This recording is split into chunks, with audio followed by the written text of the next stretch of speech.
आज किती फिरवलं आम्हाला, आम्ही कंटाळलो. असं म्हणायचं नाही. कंटाळलो असं यापुढे तरी म्हणायचं नाही. अजून एके ठिकाणी जायचंय आपल्याला. अजून एका ठिकाणी जायचंय, पण कशासाठी? आता बघा, आपण कुठे कुठे गेलो तर महादरवाजा पाहिला, 18 कारखाने पाहिले, बाजारपेठ पाहिली, सैनिकांची कार्यशाळा पाहिली, सदर पाहिली. हो पाहिली. पण का पाहिली? कारण आता हे तुमचं शिक्षण आहे. तुम्हाला राजाच्या विविध अंगांची माहिती असायला हवी. होय बाळराजे, आता तुम्ही जे जे पाहिलेत ते ते तुमच्या सतत नजरेत असायला पाहिजे. आणखी गुप्तहेर हा राजाचा डोळा असतो. काय पंत? हो हो, गुप्तहेर म्हणजे राजाचा डोळा, सैनिक म्हणजे हात आणि घोडा म्हणजे पाय. सदर म्हणजे अष्टप्रधान, आणि अष्टप्रधान हे राजाचे मस्तक असते. आणि राजाचा प्राण कशात असतो? रयतेत. बाळराजे, रयतेत नसतो. कुणी सांगितलं तुम्हाला हे बाळराजे की रयतेत प्राण असतो म्हणून? दादासाहेबांनी.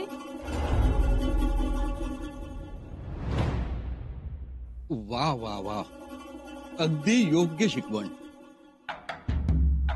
वावा काय पंत, चुकीची शिकवण आहे ही. राजाचा प्राण हा सिंहासनात असतो. कळलं बाळराजे? नाही, आमचे दादासाहेब म्हणतील तेच खरं. बाळराजे, जे आम्ही सांगतोय ते खरं म्हणायला शिका. आणि सिंहासन हा राजाचा प्राण. चला, आम्ही तुम्हाला सिंहासन दाखवतो. या.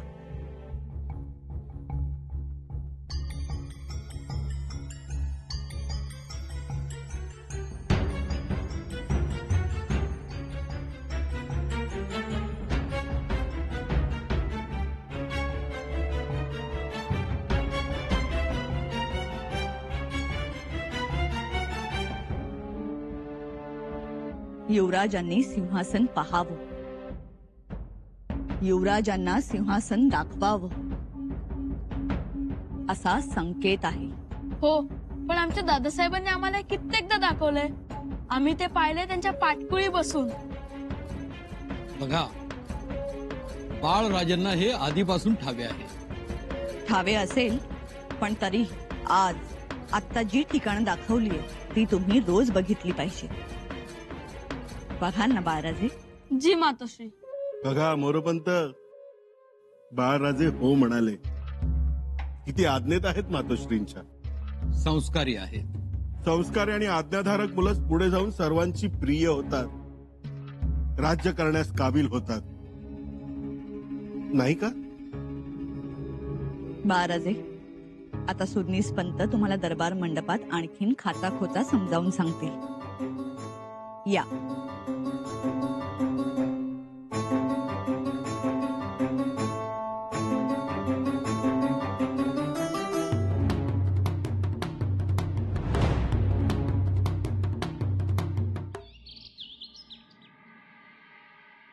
युवराज, तुम्ही फुलं आणायला गेला होता? हो, आज आम्ही आबासाहेबांच्या पायावर फुलं वाहणार आहोत. वा, आमच्यासाठी पण आणलीत ना फुलं? खूप आणलीत. आपण दोघे मिळून वाहूया. उठले आबासाहेब? हो, एवढ्यात. खरं तर आज खूप वेळ झोपले आबासाहेब. एवढ्या वेळ झोपत नाहीत कधी. रात्री अगदी निवांत झोपले. अंगाई ऐकली म्हणजे काय, आम्हाला तर स्वर्ग अगदी 2च बोटे उरला होता. आम्ही खरं तर अंगाई विसरून गेलो होतो. हो, पण आबासाहेबांनी मात्र नीट लक्षात ठेवलं. हो ना. येसू, आबासाहेब काल अगदी समाधानानं झोपले नाही? याचा अर्थ तुमच्या दोघांची भेट छान झाली. येसू, खरं तर आम्हाला खूप ओढ होती या भेटीची. काय म्हणाले आबासाहेब? खूप काही म्हणाले. धोके सांगितले, इशारे दिले, संकटाच्या पाऊलखुणा दाखवल्या. एवढंच नाही तर आम्हाला मायेनं जवळ घेतलं, प्रेमानं घास भरवली, आमच्या मांडीवर डोकं ठेवून झोपली आणि पाठीवरून मायेनं हातही फिरवला. ग बाई, म्हणजे आबासाहेबांनी खरोखर गैरसमजांच्या पोटास वाघ नख लावले. वागणं लावलंच. अजून काय म्हणाले? सगळं सांगू पण रायगडावर जगदीश्वराच्या साक्षी, जगदीश्वराच्या मंदिराचा गाभारा तुमच्या मनमोकळ्या हसण्यानं भरून गेल्या. युवराज, तुम्ही पण ना. हा हा हा, लाजू नका. तुम्ही लाजलात की फुलं मोहरतात, मग आमची कुसराई होती.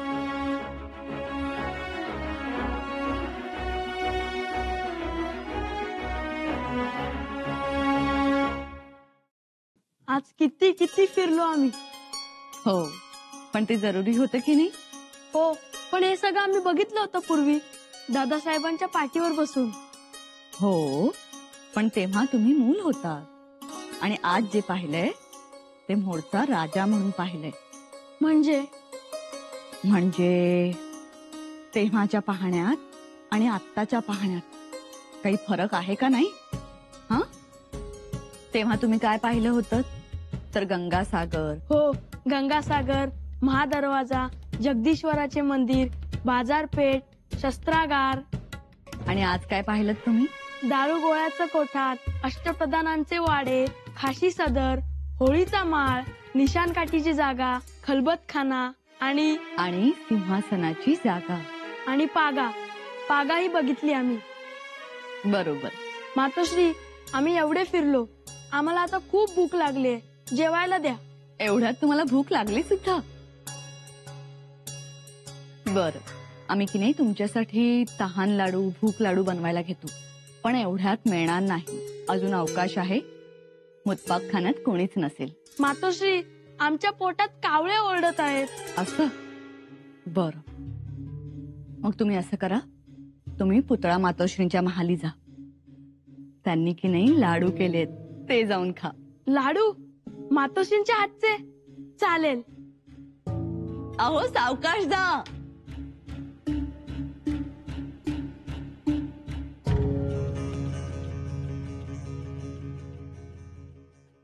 मातोश्री, मातोश्री, बाळराजे, आम्हाला खूप भूक लागले, आम्हाला लाडू पाहिजेत खायला. लाडू? हो, मातोश्री म्हणाल्या धाकट्या मातोश्रींकडे जा आणि लाडू खा. असं म्हणाल्या मातोश्री? हो, आम्हीच म्हणालो, पण नसतील लाडू तर राहू द्या. युवराज, चला आपण मुतपाक खाण्यातच जाऊ. या. थांबा थोरल्या पैसे.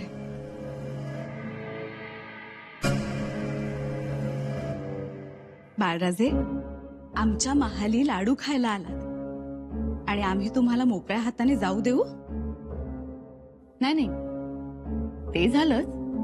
मग आम्हाला कळलं तुम्ही लाडू केल्याचे, पण म्हटलं शंभूराजांना पाठवले असतील तर. पण सगळे कुठे पाठवणार होतो? आणि इथे आमचे बाळराजे आहेत आणि त्यांना आमच्या हातचे लाडू फार आवडतात हे आम्हाला माहित होतं, म्हणून त्यांच्यासाठी त्यांचा वाटा आम्ही ठेवलाय. त्यांचा वाटा ठेवलाय? मग का नाही ठेवणार? आम्हाला तुमच्याकडूनच नाही तर सगळ्यांकडून हीच अपेक्षा आहे. बाळराजेंना कोणी विसरत नाही थोरल्या बाईसाहेब. या बाळराजे.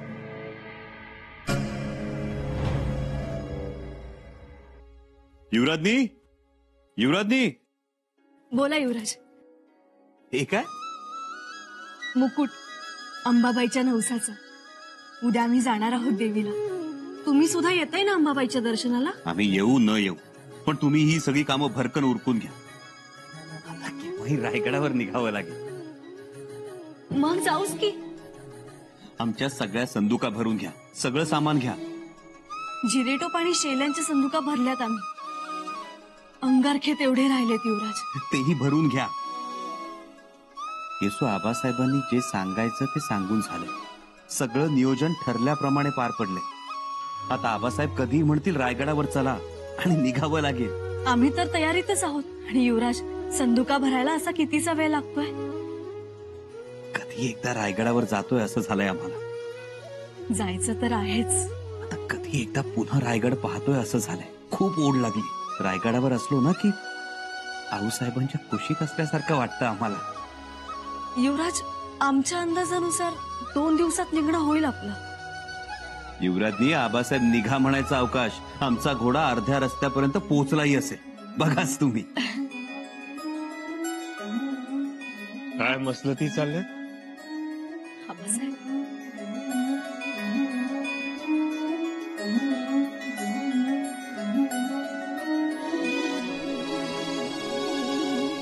यशस्वी मसलत चाललीये ती रायगडावर जाण्याची.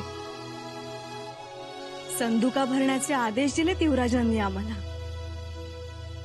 शंभूराजे, आबासाहेब, आम्ही युवराजनींना म्हणालो तयारीत असलेलं बरं म्हणून. आबासाहेब, रायगडी गेल्यावर 1 दिवस आम्ही पाचाडलाच थांबणार. स्वतःच्या हातानं आऊसाहेबांची समाधी धुणार, पूजा करणार, फुलांची आरास करणार. शंभूराजे, तुम्हाला आत्ताच निघता येणार नाही रायगडासाठी.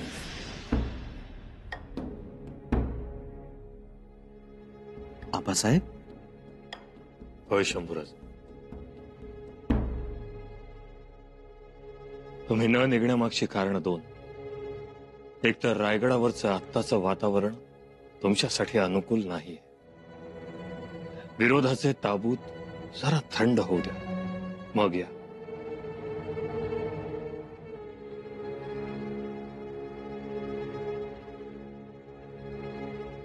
आबासाहेब, जशी आपली आज्ञा. आपण म्हणाल तसं.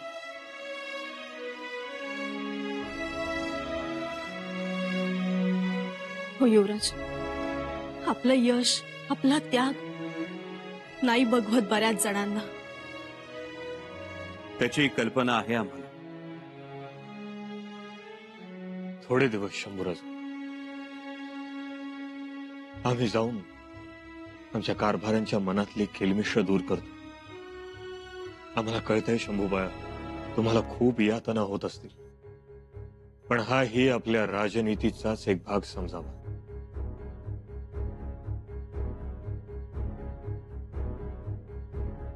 ठीक आहे आबासाहेब, आपण बोललात, आमचा देवच बोलला.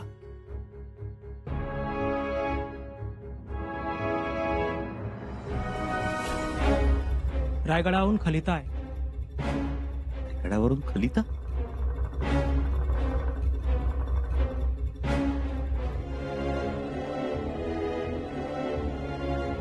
आबासाहेब, पुतळा मातोश्रींची प्रकृती खालावली आहे.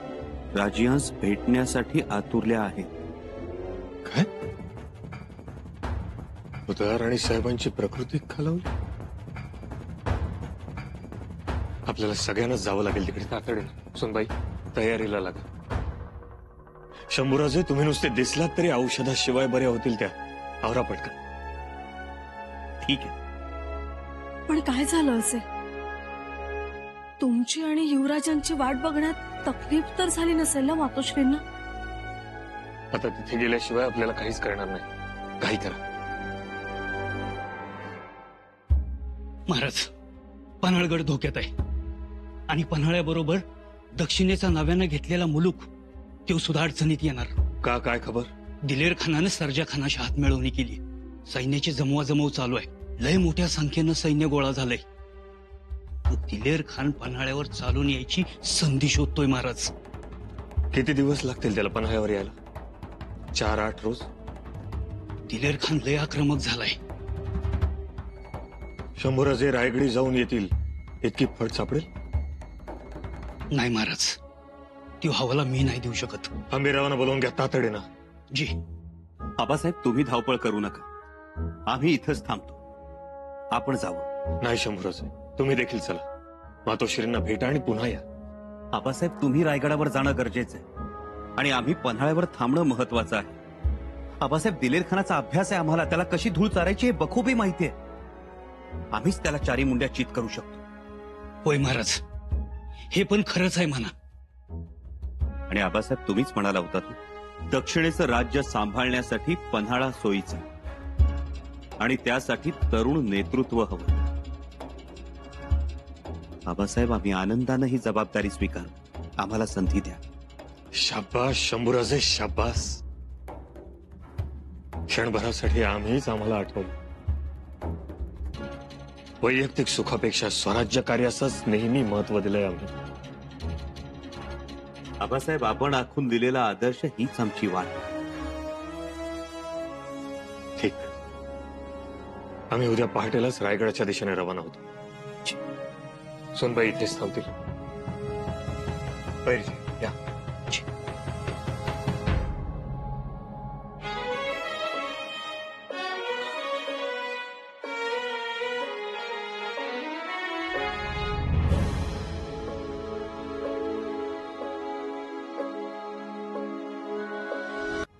उद्या आमचे आबासाहेब रायगडासाठी रवाना होणार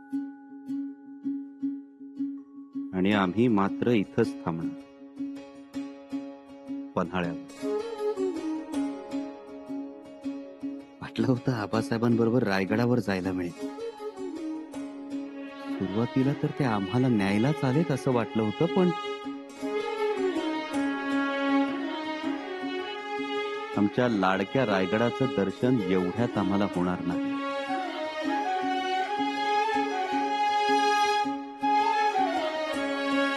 प्रत्येक वेळी दुरावतोय तो आम्हाला. पण आबासाहेबांची आज्ञा महत्वाची. त्यांचा शब्द खाली पडू न देणं नितांत गरजेचं.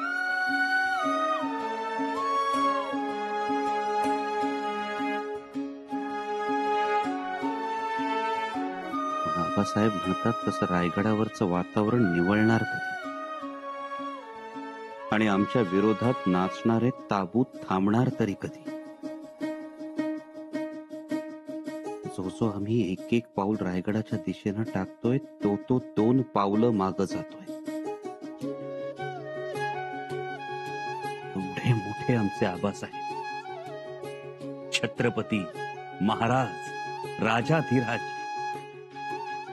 आम्हाला भेटले 2.5-3 वर्षांनी. आणि सहवास लाभला तो जेमतेम 4 दिवसांचा. बोलणं ऐकायचं तर बघायचं राहून जात होतं आणि बघायचं तर ऐकायचं राहून जात होतं.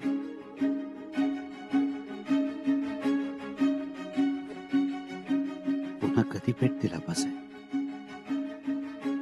रायगडावर गेल्यानंतर? पण रायगड तरी कधी दिसणार आम्हाला?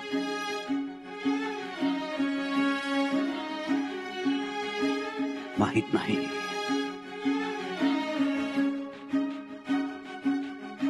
सध्या तरी रायगडाच्या वाटबंदीचा शिक्का आमच्या इच्छेवर उमटलाय, एवढं खरं. मुजरा महाराणी साहेब, बोला पंत. खलित्याने काम केले. म्हणजे उद्या सकाळी महाराज निघत आहेत रायगडास येण्यासाठी. बरं झालं बाई. महाराज पन्हाळ्यावर गेले की आम्हाला काळजीचा वेढा पडतो. नेहमीच आहे ते. पण तुमच्या चातुर्याने वेळा फोडला बरं का महाराणी साहेब. पण महाराज एकटेच येत आहेत ना? हो, म्हणजे खात्रीशीर खबर नाहीये, पण कदाचित एकटेच येणार. कारण नुकत्याच युवराजनी पोचले आहेत पन्हाळगडावर.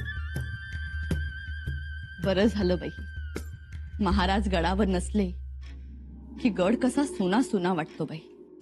हो ना, पण इथे आल्यानंतर अर्धे लक्ष इथे आणि अर्धे पन्हाळ्यावर. हे होणे बरे नाही. ही मोठी काळजी वाटते. म्हणजे इथे गुंतून पडले पाहिजेत ते. तशी तजवीज केली आम्ही. तजवीज केली ही?